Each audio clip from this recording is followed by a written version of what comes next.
How to fix unblock device camera issue on Samsung Galaxy S24 Ultra.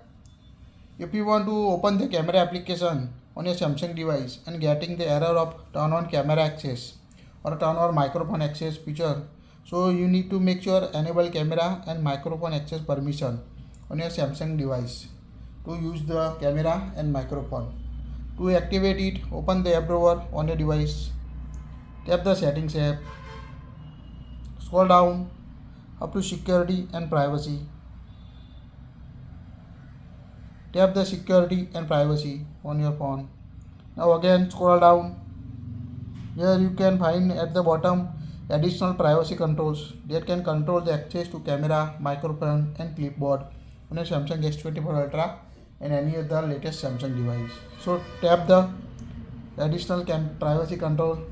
Here you can find the camera access. So make sure to toggle on it to allow app to use the camera. Also enable microphone access.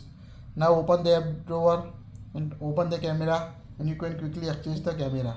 So quite easy to fix the unblock camera issue in a Samsung S24 Ultra and other Samsung device. That's it. If you like it, share it.